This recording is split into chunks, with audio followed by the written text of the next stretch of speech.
Good morning all of you students. सबसे पहले आज मैं आपके इस टॉपिक में ग्रामर के टॉपिक में लेके आया हूं अलंकार। अलंकार एनी फिगर्स ऑफ स्पीच।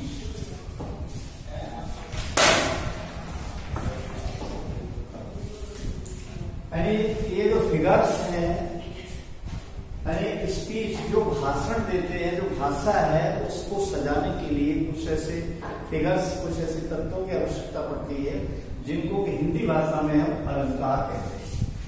इसकी परिभाषा है, अलंकार शब्द का अर्थ होता है गहना, यानी आभूषण। जिस प्रकार से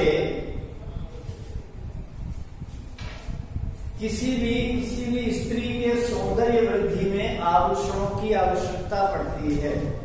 सौंदर्य वर्धन के लिए अगर किसी स्त्री को सजाना है, साज सज्जा करना है तो उसके लिए आभूषणों की आवश्यकता पड़ती है। उसी प्रकार हिंदी भाषा की जो काव्यमयी भाषा है उसमें प्रयुक्त होने वाले अलंकार शब्द और अर्थों के माध्यम से हुआ करते हैं। तो इसकी परिभाषा आप करेंगे कि अलंकार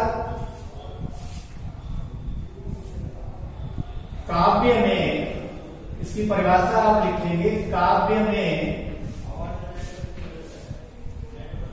शब्द और अर्थ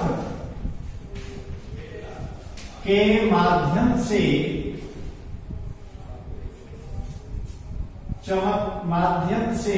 चमत्कार उत्पन्न करने वाले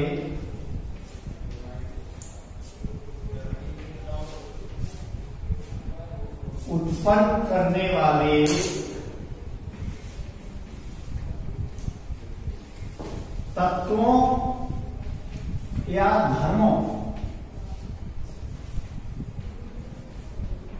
को अलंकार कहते हैं।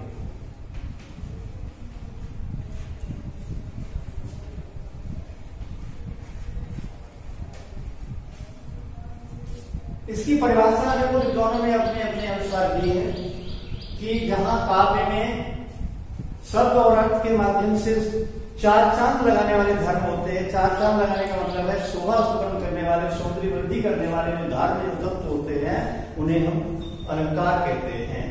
अभी आपको समझाया गया कि किस प्रकार स्त्री को कनक कुंडल आदि के द्वारा सजाया जाता है, उसको सुंदर बनाया जाता है। उसी प्रकार से काव्य में कविता को अर्थ और शब्द के माध्यम से उसकी सौंदर्य वृद्धि की जाती है, उसमें बहुत अच्छा लगने लगता है, तो उसको हम अलंकार कहते हैं। अब इसी आधार पर जैसे अभी इसमें आया शब्द और अर्थ, शब्द और अर्थ, शब्द और अर्थ के माध्यम से काव्य में चमत्कार उत्पन्न होता है। तो यहाँ पर आप ये समझेंगे कि शब्द और अर्थ के माध्यम से जब काव्य में चमत्कार किस प्रकार से उत्पन्न होता है, इसी आधार पर इसके दो भागों में बांटा गया है अलंकारों को। है शब्द और अर्थ के माध्यम से नंबर 1 शब्दालंकार, और नंबर 2 अर्थालंकार।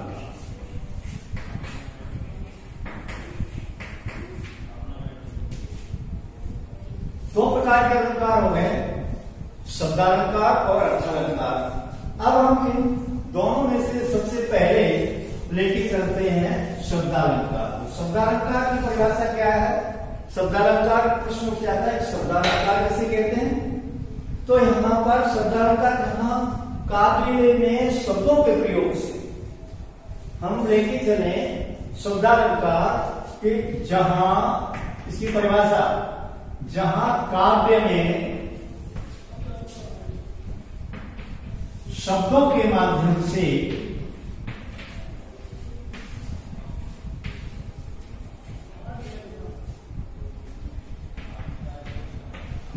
से चमत्कार उत्पन्न हो,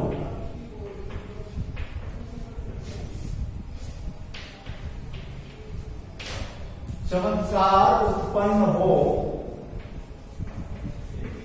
उसे शब्दालंकार कहते हैं।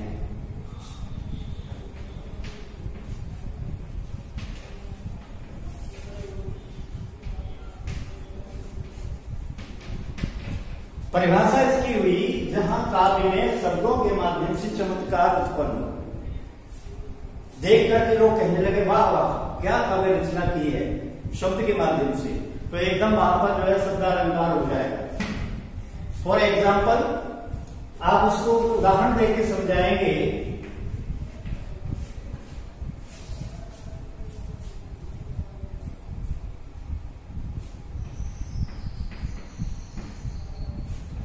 तारणी, तनुजा, तट तमाल,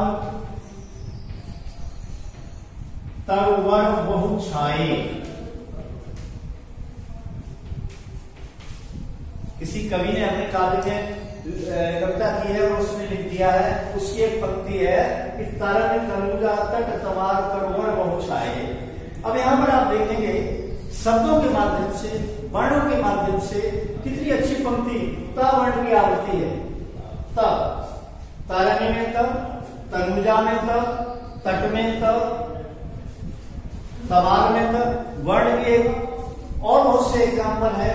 झलमल झलमल ऐसे करके, टरमल टरमल ऐसे बहुत से शब्द होते हैं। तो वहां पर शब्दों के माध्यम से एकदम काव्य में इतना अच्छा लगने लगता है, वाह क्या काव्य रचना है। तो इस प्रकार से शब्दालंकार है और शब्दालंकार के अब भेद चलते हैं।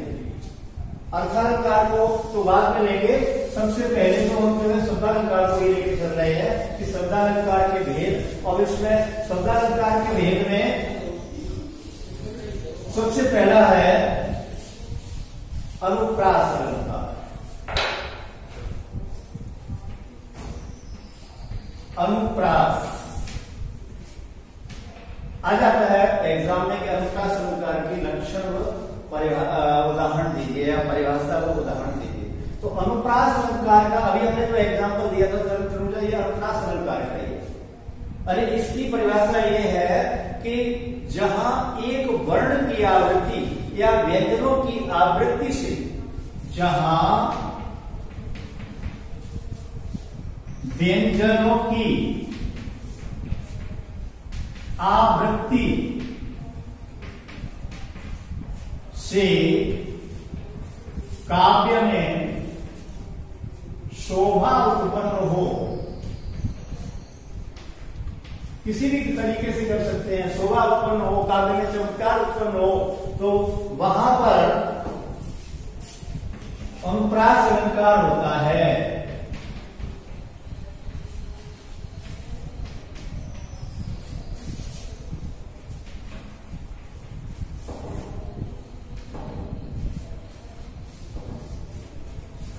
उत्पन्न होता है।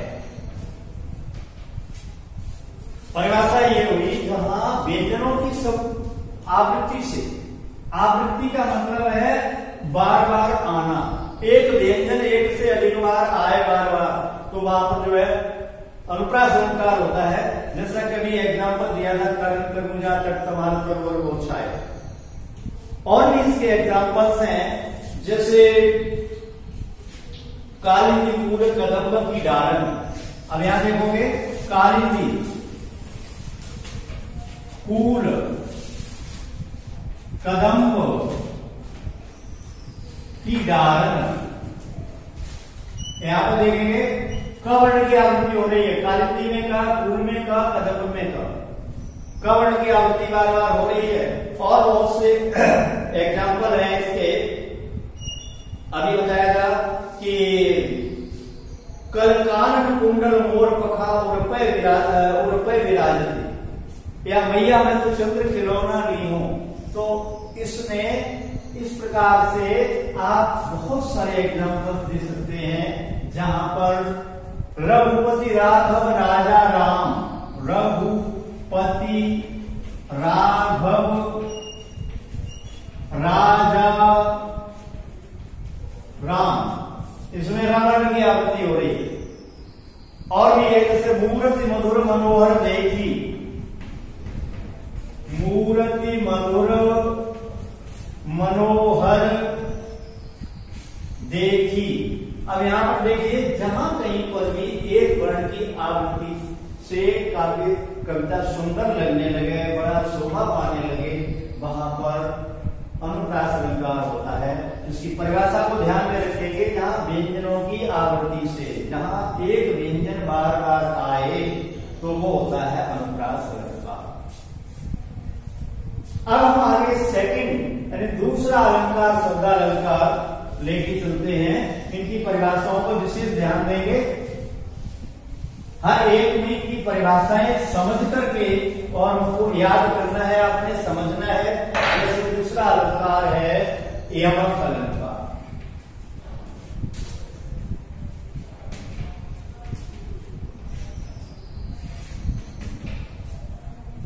अब इसकी परिभाषा यहां बदल जाएगी। अब तक तो अनुप्रास अलंकार में था जहां एक वर्ण की आवृत्ति से, एक व्यंजन की आवृत्ति से काव्य में चमत्कार उत्पन्न होने लगता है। अब इसकी परिभाषा अलग है, जहां काव्य में एक शब्द एक से अधिक बार आए, एक शब्द एक से अधिक बार आए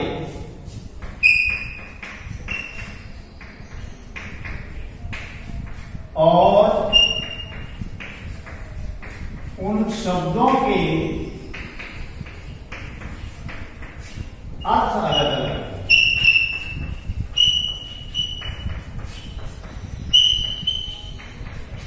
अलग हों,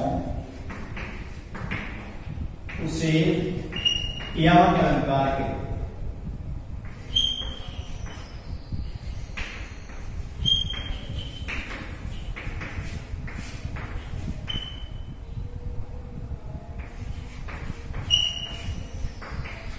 ये हुई इसकी परिभाषा। कुछ विद्वानों ने इसको परिभाषा को छोटा कर दिया है, जहां एक शब्द भिन्न, एक शब्द के एक शब्द एक से अधिक बार आया, उसके भिन्न अर्थ। बात एक ही है, जहां काव्य में एक शब्द एक से अधिक बार आए और उसके अर्थ, उन शब्दों के अर्थ अलग अलग हों, तो उसे हम यमक अलंकार कहते हैं। कैसे?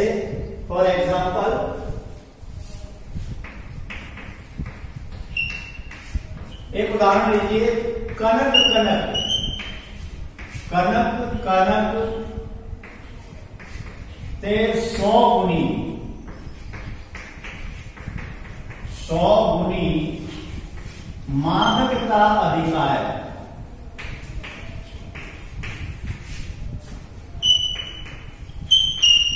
अधिकाय वा खाए बोराए नर, वा खाए बोराए नर, या पाए बोराए।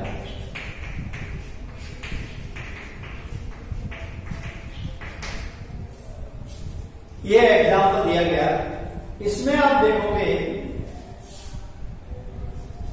उदाहरण ये कि कनक कनक ते 100 गुनी मादकता अधिकाय, वा खाए बोराए नर, या पाए बोराए।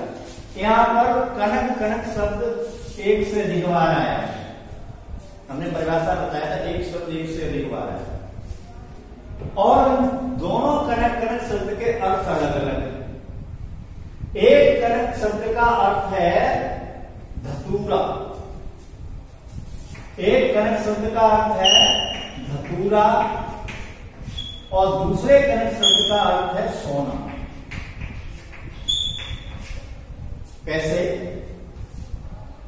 कवि ने कहा कनक कनक ते 100 गुनी, यानी धतूरा का नशा। धतूरा एक ऐसा पेड़ होता है, उस पर फल लगता है, जिसको खाने से व्यक्ति पागल हो जाता है, बोरा जाता है, जैसे कुत्ता बोरा जाता है, उसके अंदर पागलपन हो जाता है, नशा आ जाता है उस धतूरे को खाने से, धतूरे के फल को खाने से। कवि का कहना है कि धतूरे के खाने से वो बोरा जाता है। और कनक दूसरे का अर्थ है सोना, सोने को पाने से बोरा जाता है, एक को खाकर और एक को पाकर। कनक का मतलब है सोना, सोने का मतलब है धन संपत्ति। व्यक्ति के पास बहुत अधिक धन संपत्ति आ जाए, अपूत मात्रा में धन आ जाए, तो वो भी बौरा जाता है, पागल हो जाता है। हाय, मैं इतनी संपत्ति का क्या करूं, कहां करूं, क्या कैसे क्या करूं, क्या ना करूं। जिसने कभी इतनी संपत्ति ना देखी हो, अचानक इतना पैसा आ जाए, करोड़ों अरबों की अवस्था स्थिति में, तो वो भी पागल सा हो जाता है। तो इस प्रकार से यहाँ पर कनक कनक शब्द के अलग अर्थ हैं। एक का अर्थ है धतूरा और दूसरे का अर्थ है सोना। तो इस प्रकार से यहाँ पर ये अर्थ का यमक अलंकार हुआ। दूसरा एक एग्जाम्पल और मैं आपको दे रहा हूं, उसको भी देख लीजिए। तो so many examples are there in your grammar. काली घटा का घमंड घटा, काली घटा का घमंड घटा। अब यहां देखिए छोटा सा एग्जांपल है। काली घटा का घमंड घटा, यहां घटा घटा शब्द 2 बार आया है और दोनों के अर्थ अलग अलग है। शब्द एक है, एक जैसे ही 2 शब्द है, कोई मात्रा का कहीं कोई अंतर नहीं है, लेकिन इनके अर्थ को जब हम करेंगे तो दोनों शब्दों के अर्थ अलग अलग होंगे, भिन्न अर्थ होंगे। कैसे? काली घटा, यहाँ पर काली जो घटा होती है, मेघ काले काले, उन मेघों की जो बहुत सारे मेघों का झुरमुट, जहां बहुत सारे मेघ होते हैं तो उसको कह देते हैं घटा, काली घटा। काली घटा छा गई है, तो घटा का अर्थ है बादलों से संबंधित। का घमंड घटा, यानी उस मेघ की घटा का घमंड जो था, घटा माने कम होना, कम हो गया। तो यहां पर देखेंगे, एक तो इसका अर्थ है बादल यानी मेघ, पहले घटा का अर्थ मेघ है और दूसरे घटा का अर्थ है कम होना। तो यहां आपने देखा कि इस एग्जाम्पल में भी घटा घटा शब्द 2 बार आया और उनके अर्थ अलग अलग है। इस प्रकार से ये यमक अलंकार है। एक छोटा सा एग्जाम्पल और मैं इसी का दे रहा हूं कि छोटे छोटे एग्जाम्पल्स आप याद रखोगे और उनको जो है उसका आप उनको समर्थित करोगे, उनको करोगे तो बहुत अच्छा लगेगा और बड़े उदाहरण आप याद नहीं कर पाओगे। तो इसमें देखिए तीसरा एग्जाम्पल है जगती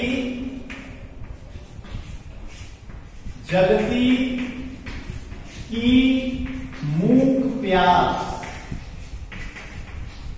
ये इतना बड़ा एग्जाम्पल। यहां पर इसमें जगती 2 शब्द, एक शब्द अधिक बार है और इन दोनों के अर्थ अलग अलग है।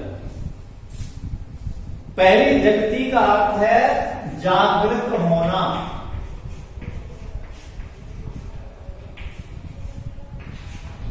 और दूसरा जगती का अर्थ है संसार। तो इसका अर्थ करेंगे संसार की मूक माने शांत, प्यास माने प्यास, जगती माने जागृत हो गई, जाग गई, संसार की प्यास जागी, इसका अर्थ ये। तो यहां पर देखेंगे आपको कि जगती शब्द एक से अधिक बार आया और उसके अर्थ दोनों के अलग अलग हैं। तो ये हमने आपको यमक अलंकार में उसकी परिभाषा कि जहां काव्य में एक शब्द एक से अधिक बार आए और उनकी शब्दों के अर्थ अलग अलग हों, उसे हम यमक अलंकार कहते हैं। 3 एग्जाम्पल्स दिए, उनको समझाया गया किस किस प्रकार से। तो ये आप नोट करेंगे, इसको लिखेंगे। अब एक और है शब्दालंकार में ही केवल 3 भेद हैं शब्दालंकार के। नंबर 1 अनुप्रास अलंकार, नंबर 2 यमक अलंकार और नंबर 3 मैं आपको पढ़ाने जा रहा हूं श्लेष